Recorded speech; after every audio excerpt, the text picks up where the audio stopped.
there needs to be some sensitivity to the black experience in America. But that isn't to say that the black experience trumps all experiences and is better or worse than any other experience, but it is a unique experience, and I think it should be acknowledged as such.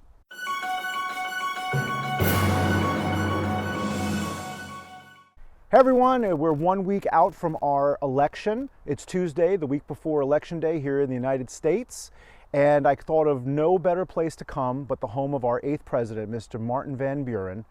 This is Kinderhook Creek behind me, which goes right by the spot where he was born and another place that he lived for many years of his life. And we are certainly have a lot of debate going on in this country about who will be the best president going forward. Of course, I have my opinion, but that's not what this video is really about at all. There's a lot of chatter about who's the best president, and I respect both of those positions. I certainly disagree with one of them.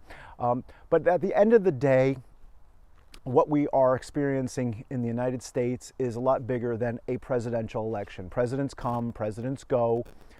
And it's important to stay engaged in the process, but I think that by putting our faith in a person, we are leading ourselves in the wrong direction. I don't think we should lead ourselves to believe that having one person come in a system that has many, many compromises and in many ways is broken, I don't think that we're going to be getting the solution that we really need in this country.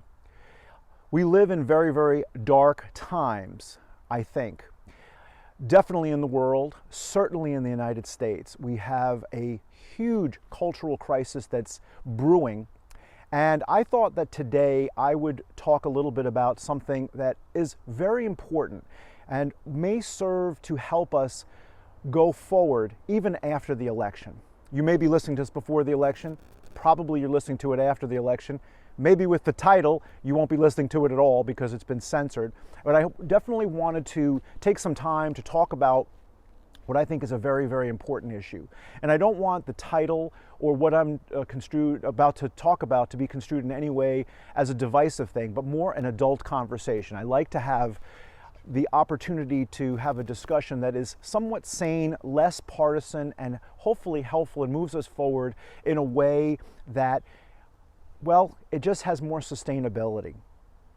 I'd like to talk about the concept of race, which of course has been a major issue here in the United States. A huge issue. This woke culture, this cancel culture, which in my mind is antithetical to principles that are really the foundation of the country. Republican or Democrat, I'd like to stay away from those labels and think about just the American label, the American experiment, the American Constitution and system of government and what it espouses. Is it perfect? No, it is not perfect. There are issues. There were issues in the founding. Slavery was an issue that needed to be dealt with in a country that said all men were created equal, are created equal. But it's something that we've aspired to. And I think in a lot of ways we've been successful at it. People come here from all over the world to create a life and have done so successfully. My family has done that successfully. And the Achilles heel of the United States, unfortunately, is race, because we, of course, had it as part of our founding. We fought a huge civil war over it. One would think that that settled the issue once and for all. But there are interests in the culture that want to take that issue and use it as a wedge to take the system itself down. And I think that might be part and parcel of a larger, I'll say, spiritual problem in the United States. The idea that people can embrace a concept like woke culture feels very religious to me. In fact, I was astounded that when the COVID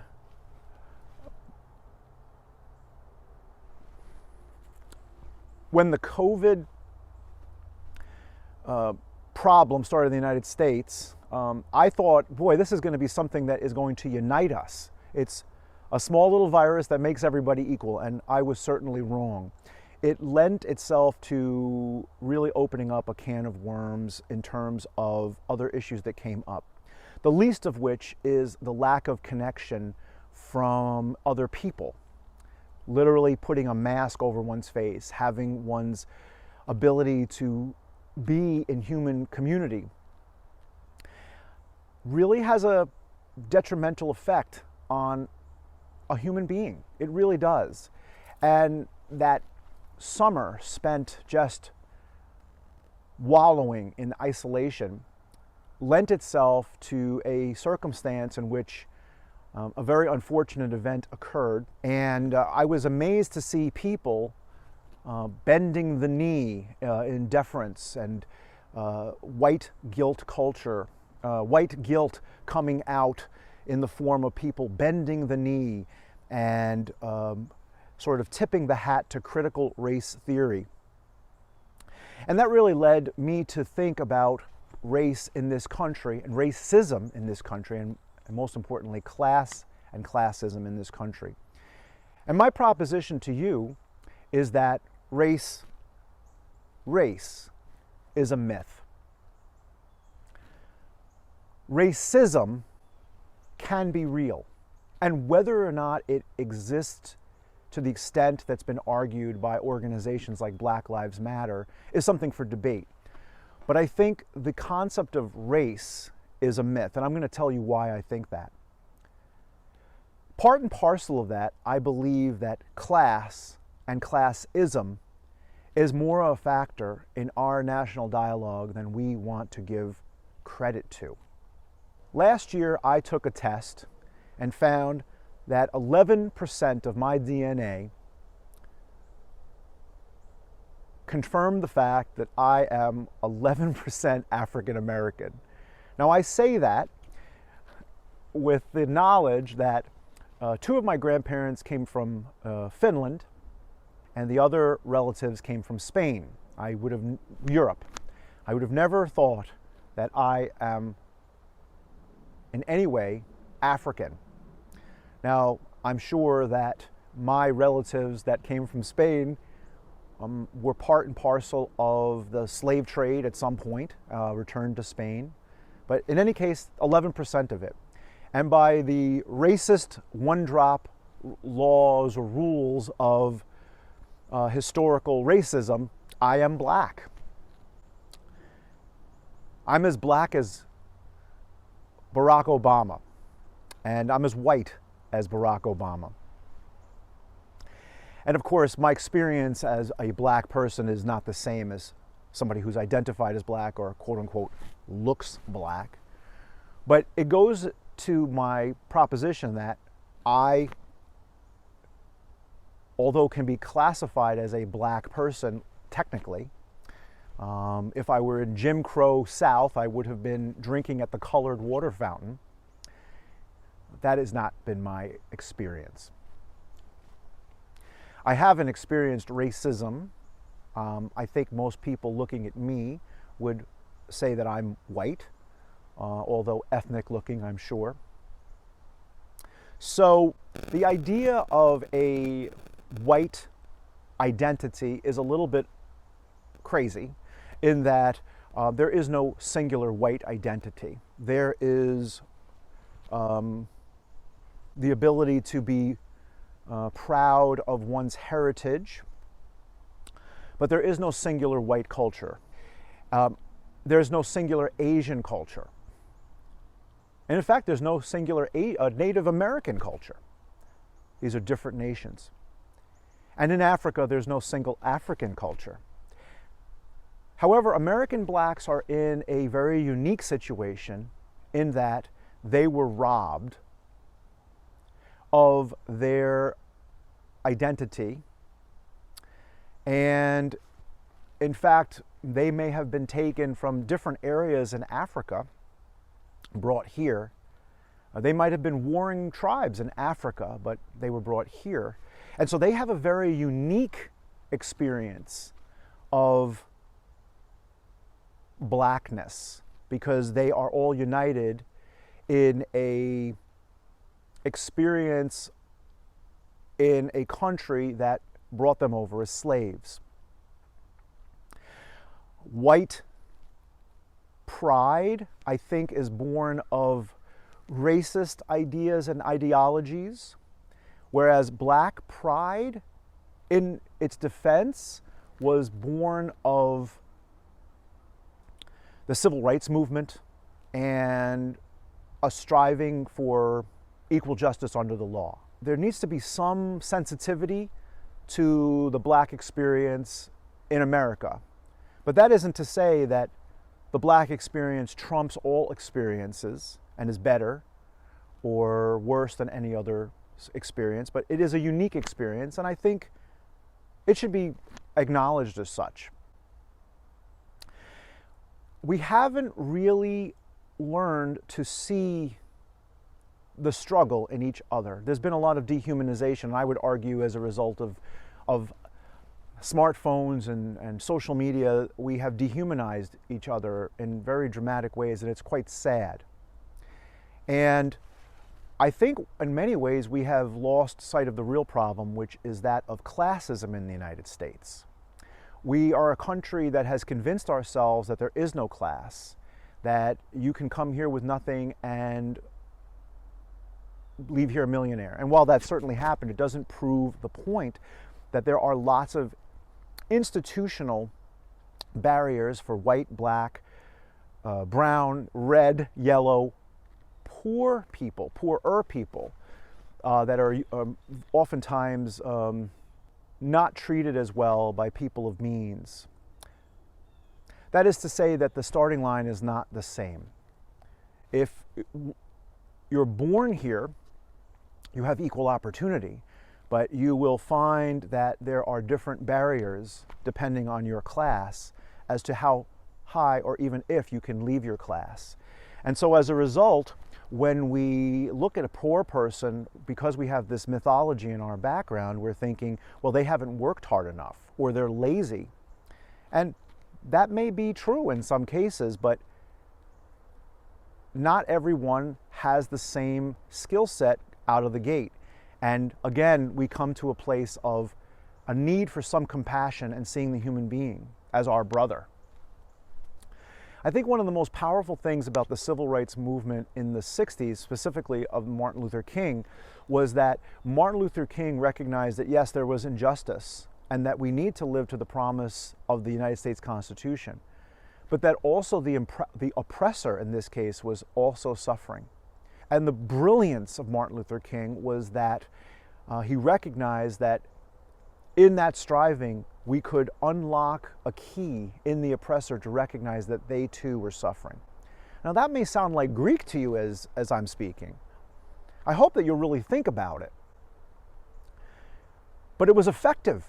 And in fact, today, as we see a different strategy, when we see people busting into a restaurant and harassing diners to raise their fist or get down on their knees and proclaim Black Lives Matter, it's very different in spirit than the people who went into a Woolworth store in North Carolina and simply ate at the counter and were kicked out, spit at, thrown things at.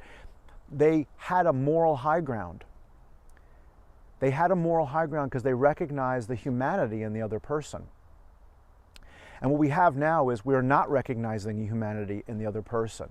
We've dehumanized it. And we see that. There's a concept on the right called Trump derangement syndrome, where people who understand and appreciate Trump see the other side as like, he can just do no right. Everybody hates him viscerally, orange man bad. And that's a hard place to come back from because we could look at policies, even some of the good things that are happening in terms of Middle East peace, which are not getting any airplay, and all we're focusing in on is this orange man bad thing. It should be said that a candidate on the other side who has been in service for 47 years and is part and parcel of a lot of the problems we have, locking up poor people, locking up black people, is seen as somehow a panacea, somehow a cure to that. There may be policy differences, there are policy differences, but that's not where our hope lies. Our hope as America lies in the fact that we, as Americans, can actually start to see each other with some compassion and love and understanding and recognize that we are all in the same boat, that we're all suffering in a way, that we're all challenged economically perhaps, or that we've been hurt in our lives. To start to see each other, start to see that divinity in each other. And I think a lot of the secular business that we're seeing here, this wanting to cancel things that we just will hurt our feelings, is very, very unfortunate, because it seems to me that if a person is so fragile that they can't hear something that hurts their little ears, that they have to get rid of it, and they have to actually cancel a human being like you cancel a subscription to a magazine, that's an unfortunate place to be. Because it's not far from that point that we have people wanting to take another person's life. As a military veteran, I know up close and personal that we have to dehumanize our enemies in order to do them harm. You can see that in every war that's ever been fought. You know, the Japanese were caricatured as little flying monkeys in propaganda, or Germans were seen as vicious Huns. Name the war, there's going to be some atrocity. I think of Rwanda right away, where people hacked each other with machetes because the other side was describing them as cockroaches. If you have that view of humanity, I am sad to hear that. And that will probably lead to war and conflict. But I'm hoping that we as Americans can recognize that we each are struggling. We are each struggling, and we need to recapture that. We need to recapture that divinity and that understanding of each other. We live in a diverse country with different and competing value systems.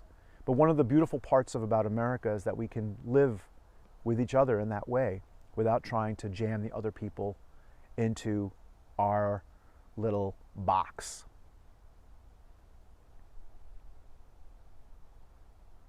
There's a concept in the Jewish tradition of Lech Lecha, which is going out from oneself to come back to oneself.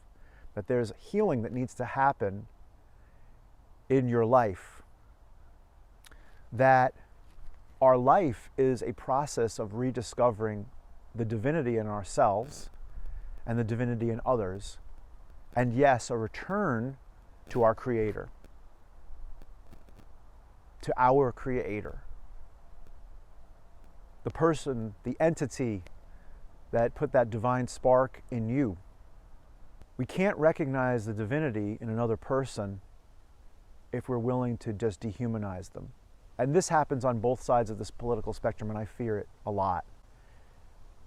And I'm hoping, I guess I should say, that after this election, this particular election, that people will be able to accept that result and live with it politically, activate themselves to oppose policies, but that the other side would not be dehumanized and people wouldn't get hurt or murdered or their businesses won't get destroyed.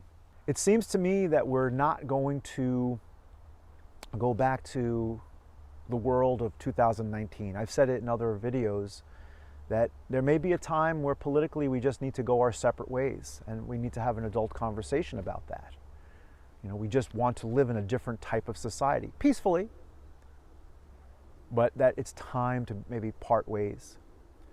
But again, that's just a temporary solution to a permanent problem.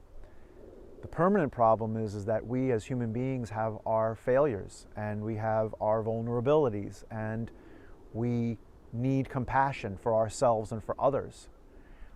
And so what is it that we can do in our own life to recognize that we're not always right, that others have value, that we need to live with others, that we have a lot of strength with others?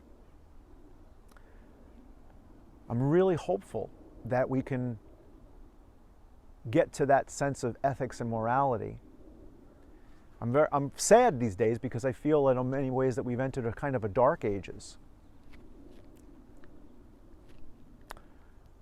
I don't want to live in a world of serfs. I don't want to live in a world where governments control us, our every move. I don't want to live in a world where I can't defend my family by having the firearm of my choice.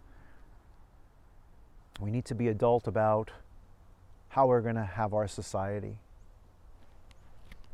how we're going to have it, and who's in charge of our lives, and who provides benefits to our lives. I'm hoping that we can take some time to sort that out over and above the election and the election results.